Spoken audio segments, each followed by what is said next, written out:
皆さんこんにちは。漫画家兼 YouTuber のボイチです。今日は購読者のコメントを読む時間です。今回のコメントを読むのはとても重要な意味があります。少年ウエストがブラジル発の漫画メディアではないそうです。チャンネル登録者の皆さんが話してくださいました。ブラジルにはすでに雑誌形式の漫画メディアもあったし、デジタルコミックのメディアもあったということです。皆さん、私が間違えました。私が勘違いしていました。けれど、こういうのが間違ってるのが大好きです。これからもこういう方向でずっと間違っていたいです。なぜか、ブラジルの漫画の未来が、私が知っているよりずっと希望に満ちているのではないですか。こういうのは1000回でも1万回でも間違ってもいいと思います。こういうニュース、とても嬉しいです。なのにこうして漫画のメディアもあるんですが、実は私がすでに前の動画でお話しました。少年ウエストが最初の漫画メディアじゃなくても、これがブラジルの漫画界が誕生する最初のことかもしれない。それは大きな意味を持つだろうとですね。さあ皆さん、成功的に漫画雑誌とデジタル漫画のウェブ人をされたブラジルの方々、とてもお上手でしたよね。どうせなら投資を受けたのならどうだったんだろう。ウェブ人以上のプラットフォームビジネスに向けて出かけたらどうだっただろうか。漫画界を作る、そのようなビジョンを持って作業をしていたらどうだっただろうか。政府関係者を説得しようとしていたらどうだっただろうか。では今はどんなに素晴らしいことがあったのだろうか。こんな気がします。でも大丈夫です。これからが始まりです。少年ウエストとブラジルの立派な漫画メディアを作って運営した方々、そして漫画家の方々、巨大な漫画ビジネスを築き上げてください。巨大な漫画産業を作って巨大なビジョンを成功させて、たくさんの投資を受けてください。漫画界を作ってください。ブラジルの漫画インフラを作ってください。ブラジル政府の支援を受けてください。すごいことが起こると思います。だから私が思うに、いずれにしても今年はブラジルの漫画界の元年です。ブラジルの漫画志望者と読者たちが持っているものすごい力をこれから証明していってほしいです。応援しています。もう一つは、私がコラムをアップロードしたら反応が良くなかったが、この短い間に漫画産業に対する理解がすごく成長しているのを感じました。ここのコメントはとても大切なプレゼントです。私にとってもプレゼントですが、世の中のためのプレゼントです。なので私たちのチャンネルで皆さんがこうやって成長していくんです。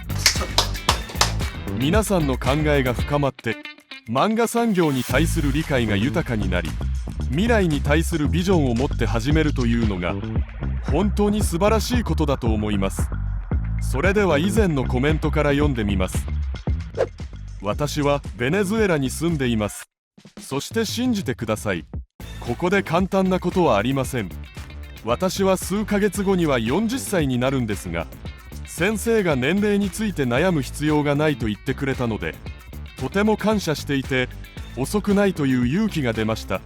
初めて諦めるなというお話に、どんなにありがたいことか。ありがとうございます。こちらこそありがとうございます。ベネズエラのこの方は宝物です。少なくとも私には宝物です。そして質問します。才能を信じないとおっしゃったんですが、それなら誰でも漫画やトゥーンができるという意味ですか？私はこれについていろんな西洋の漫画家の方々が言ってることを聞いたんですが、これについて先生の意見を聞いてみたいです。改信じてください。誰でもできます。新聞紙とカレンダーと鉛筆しかなくても少年ジャンプ作家になれる。誰でもできます。ここを見てください。皆様、ボイチを見てください。私が証拠です。私は本当に才能がありません。才能がないということを私が誰よりも知っています。そして機会もありませんでした。運も凄まじいものでした。家も貧しかったです。私が生まれた時、韓国は豊かな国ではありませんでした。それでも漫画家としてよく食べてよく暮らしました。心配しないでください。誰でもできます。ただし、ここには非常に重要なディテールが必要です。努力と戦略。こういうことに対するディテールが必要です。この話は私たちのチャンネルでゆっくりお話します。そして40代ということですが、私がこの前こんな記事を見ました。日本の漫画界には80代の現役作家が現れているという記事です。日本の漫画家たちは本当にすごいです。実は私もやりたいです。80代の現役作家になりたいです。しかし記事のさらに驚くべき話はこれです。80代の新人漫画家賞を受賞した作家さんが誕生したということです。今年80代の新人漫画賞を受賞されたそうです。40歳は何の問題もありません。80歳の半分しかないじゃないですか。可能です。しかし皆さん絶対に忘れてはいけないことが、正直早ければ早いほどいいです。それは間違いない事実です。誰かと競争しているわけではありません。皆さん、夢は誰かと競争することではありません。もちろん数多くの競争の中にあります。それは産業的なものです。基本的に漫画家が夢を叶えるということは自分自身との戦いです。自分でやらないといけないんです。若い作家たちが飛び出していくのを見るしかありません。若い作家たちがもっとうまくいくのを見るしかありません。そして彼らにはうまくいく権利があるのです。私は少年ジャンプに若い作家たちに勝ちたい考えをたった一度も持ったことがありません。だから私はただ漫画を描いてもっと幸せなだけです。少年ジャンプの新人作家であることが言葉では言い表せないほど幸せでした。次のコメントを読んでみます。有益な Q&A に感謝いたします。先生に変な質問かもしれませんが質問します。先生は漫画家になること以外に他の道を選択しようとした瞬間がありましたか？ボイチが医師やエンジニアになる、マルチバスが存在するかもしれないじゃないですか。いつもアドバイスありがとうございます。私は他の道を選ぼうとしたことは一度もありません。私が7歳か6歳くらい、その頃だと思います。将来の希望を聞いたら大統領ですって言ってましたよね。でもよく考えてみたら大統領はダメなんだけど、私は漫画家になろうと言った以後、あれ以来は一度も他の道を考えたことはありません。たった一つ、もし私が漫画家になれなかったら物理学者になりたいと思ったことがあります。漫画家をやめて物理学を勉強してみたいという意味では全くありません。もし漫画家になれない未来が私に来たら、もし私が漫画をやめることになったら、じゃあ私がやりたい職業は物理学者だよというくらいの意味ですよね。ボイチが医者かエンジニアになるマルチバス、存在することができるでしょう。そのマルチバスのあるボイチの中で私が一番幸せだと思います。なぜなら私にとって漫画家は最高の職業だからです。漫画家になったことが大好きです。私が漫画家になるためにどれだけ多くの苦痛を経験しなければならなかったのか、漫画家として生きていくためにどんなに大変な努力をしたのか、どれだけ多くのことを乗り越えなければならなかったのか、そこまで努力して大変なことを乗り越えながら漫画家になったんですが、他のことをしたくないわけがないですよね。私は死ぬまで漫画家になりたいと、それは漫画家にならないと死んでもいいという意味です。私は漫画だけです。違う、今やっているのは、皆さん漫画家以外考えたことないと言いましたが、今私は YouTuber 兼漫画家のボイチです。 YouTuber もしていますね。もしかしてここがマルチバスの世界だったかな。次のコメントを続けて読んでみます。1万人の登録者おめでとうございます。先生に聞きたいことがあるんですが、 AI の絵とクリエイターたちの絵を一つにまとめて学習させて作られる絵についてどう思いますか？これらは近未来に漫画家やイラストレーターなど芸術家の職業を脅かすことになるのでしょうか？いつもありがとうございます。 AI の話はとても重要でとても敏感な話です。 AI 大事件が始まったのが2022年10月頃、私たちのファンの間でボイチがこの未来をオリジンで予言したという話がたくさん出たそうです。私もとても誇りに思っています。ところでこの話は簡単にはできない話です。これについてお話しするには3ヶ月はかかるでしょう。その中の一つをオリジン自慢をしなければならず、そしてその他の話を2ヶ月くらいしないといけないと思います。 AI は話すことがとても多いです。いつかしますが一つだけお話します。いくら脅威になっても AI の絵を描いた人たちをいくら脅しても私はただ漫画を描くだけです。この世のすべての読者たちが漫画家が描いた漫画を見ないで AI を描いた漫画を見る未来が来ても絶対来ないだろうが、来ても私はただ漫画を描きます。私は漫画家志望生の時誰も見ずに私一人だけ見る、そんな漫画を描きながらも十分楽しかったのに、今さら手加減なしで売れなければ漫画を描かないだろう。そう考える理由がありません。構いません。やるならやってみろ。どうせ私は描く。そして私が確信していることがあります。人は人が描いたものが一番好きです。人は人の仕事が一番好きです。そうなっています。人がそうやって生まれました。 DNA がそうなっています。人が人を好きになっています。それは間違いないです。だから人が描いた漫画を誰も見ない、そんな世の中は絶対に来ません。そして私は見る人が一人だけいても描きます。その一人が私でも描きます。そしてあまり心配しないでください。次のコメントです。私の友達も同じ悩みをしているんですが、私の友達に見せてあげないといけませんね。ボイチを見ろ。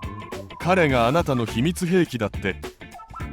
漫画家志望生の方々、私が皆さんの秘密兵器です。自己評価ではありません。この方が認めたじゃないですか。一人だけ認めていれば世の中が認めたものだ。前に私が皆さんの秘密兵器です。秘密兵器ボイチ。ありがとうございます。次のコメントです。こんにちは、ボイチ先生。私はアメリカに住んでいて、もうすぐ30歳になります。まだ20代ですね。韓国で数年間生活しながら、韓国で生活してたんですね。Webtoon 作家としてこれから Webtoon プラットフォームに私の作品を出版するために、韓国語と韓国文化に没頭しようと努力しました。私と人生が似ていますね。私は日本で努力したじゃないですか。全く同じです。この方の努力を私は本当に認めてあげたいです。この方が大変な道を歩いたということを私はとてもよく知っているしかないです。秘密兵器ボイチですからね。死んだら墓碑に秘密兵器と書いてください。続けて読んでみます。先生が話してくださった話が現在の私が経験していることととても似ていて、海外の漫画界にどのように進出したのか、読者の好みに合わせるのか、言語と文化の障壁を克服すること、そのようなことに対する先生の話が私に役に立って嬉しいです。私も嬉しいです。そして先生の映像をいつも私のインスタグラムなど SNS で紹介しています。ありがとうございます。先生のチャンネルが成長し続けることを願っています。以前漫画家志望生の絵を見ていただいて描いてくださったコーナーがあったと思いますが、いつかしてくださるんですか？いつかはやりたいんですけど、時間が今とても足りません。今短編に挑戦中ですが、描けば描くほど先生がおっしゃる言葉がずっと心に響いて重要だと思います。今私の宿題は絵の実力と技術が足りなくて描くとき、鬱にならずに動機づけを受け維持することです。ずっと描いていると今は足りなくなっても次は良くなると思います。絵の実力は誰でも足りません。私の考えではこの地球上にいる本当に立派な漫画家でも私は絵の実力が足りないと思う人3人ぐらいいるんじゃないかな。でもその3人実際には足りないとおっしゃると思います。なぜなら私が地球上で最も偉大な実力を持った漫画家のエピソードをお伝えしたことがあります。その方が年末の年賀状にこう書いてくださったんです。これからも精進します。それを見た編集部で一体この方が何が足りなくて精進するというのだろう、そのように話題になったという話です。私が知っている世界で一番偉大な実力者です。だから誰でもスキルが不足しています。ですから当然技術が足りないので心配する必要はありません。当然足りないんです。私は本当にいつも足りないと実感しています。しかし鬱になったことはありません。漫画家志望生の時も一度も鬱になったことはありません。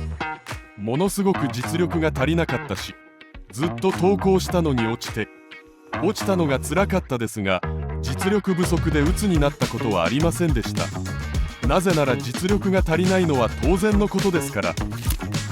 動機づけは自分が上手だからといってモチベーションを上げる必要はありません。自分が本気で上手だと思っている人は多くありません。だから動機づけする必要はありません。したければしてください。私の考えではする必要はありません。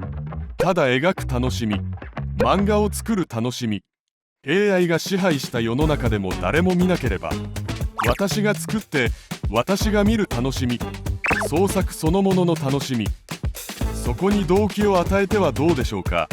そしてまだお若いですし何も心配することはありません。ただ頑張ってください。そして絶対に鬱にならないでください。この世の中に長くすることはとても多いです。自分の実力が足りないという気がするとか、こんなことで落ち込んでいる暇はありません。心配しないで楽しく、漫画を描く瞬間だけでも楽しくないといけないんじゃないですか。楽しんでください。本当は楽しいですよね。楽しいからやってるんじゃないですか。必ずやり遂げてください。では次のコメントを読んでみます。こんにちは。私は三剣ロックを読んでからあなたのファンです。そして私自身も漫画を制作することに興味があります。Webtoon のキャンバス設定について教えていただけますか。いつもキャンバスが小さすぎて詳細を追加できなかったり、大きすぎて使用するプログラムが遅くなって作業が進みません。自信を持ってオンラインで投稿し物理的に出版できる作品を作りたいです。アドバイスをいただければ幸いです。どうぞよろしくお願いします。いい質問です。私が Webtoon 作家のボイチです。皆さん、私が1年くらい Webtoon 作家として活動しました。 Webtoon は誕生の時から見守っていたし、いつも関心を持っていて練習もしていました。練習をした理由は活動しようと思って練習したんじゃなくて、この新しい漫画の形式も気になりました。気になることを調べる一番いい方法は経験してやってみるんです。実践を走ってみるのが一番多い勉強になるじゃないですか。そして私は1年くらい Webtoon を連載してとても大きな勉強になりました。しかし驚くべきことに皆さん、私は Webtoon キャンパスの設定がありません。 Webtoon キャンパスは韓国では普通こう言います。私の知る限りでは幅600ピクセルは小さすぎる。600ピクセルは出版を考慮することができない。だから Webtoon というのは幅が重要ですよね。長さは無限に伸びることがあります。長くてもいいし短くてもいいです。パソコンの容量大きいほど長くできます。パソコンの容量が足りなければ短く作っていくつかのファイルでいくことができます。なので長さは5000ピクセルかもしれないし、それが1万ピクセルかもしれないし、2万ピクセルかもしれないし3万ピクセルかもしれません。幅が重要なんだけど、600ピクセルは小さすぎる。1500ピクセル程度が適当であるという話がたくさんあると私は知っています。でも実は私はどうやって作ったのか、一般ページの漫画形式で作りました。基本的に一般ページの漫画に半分くらい入るように。それでは Webtoon 風にすると幅が約2500ピクセル程度です。私のページの全幅は約5500ピクセルです。基本的に2本入るように作ったので、一行の入ったものもたくさんありました。Webtoon をベースにした3000ピクセルから4000ピクセル程度の幅を持つか、あるいはそれ以上の幅を持つようになるのです。でも基本的にはとにかく私は2000ピクセルを超えるように作業しました。基本的に2500ピクセル程度、場合によっては2500ピクセルよりもっと大きく3万ピクセル以上長いものもたまにありました。なぜ Webtoon のキャンバスを設定せずにページ形式にしたのかということなんです。まずは出版漫画の同時連載だからそういうのもあるけど、 Webtoon のキャンバスで作業すると Webtoon しかできなくなるからです。私は Web 漫画もやりたいしページ漫画もやりたいので Webtoon しかできなくなる状況を防ぎたかったんです。それで私に質問されたのはよくできましたが、私は Webtoon のキャンバス設定っていうのがなかった。そして Webtoon のキャンバス形式にすることをおすすめもしないとなります。私は Webtoon だけやるよと言うと、皆さん Webtoon キャンバスの設定にした方がいいと思います。お役に立てましたでしょうか。次のコメントを読んでみます。私たちには市場が必要ですから。そうですよね。皆さんに最も必要なのは皆さんの国の市場です。漫画家志望生の人たちは確かにたくさん存在し、私たちも先生のように故国の美しい文化と伝統を世界に伝播したいです。皆さん、私についてとてもよくご存知の方のコメントです。私は日本で漫画を描くから日本文化の美しさを伝えようと努力していますが、その反面いつも韓国の文化も盛り込もうと努力してきました。それが最もよく現れたのが三権ロックです。オリジンもそうです。私が入れようと努力した韓国の一番美しいものです。韓国の歴史観です。私は韓国人の歴史観がとても立派だと思いますし、その歴史観を世界の人々が持つようになったらこの世界はもっと美しくなるとそう信じています。それでその韓国人の歴史観を見せてくれて、それについて話をしました。なのでそれを分かってくださって本当にありがとうございます。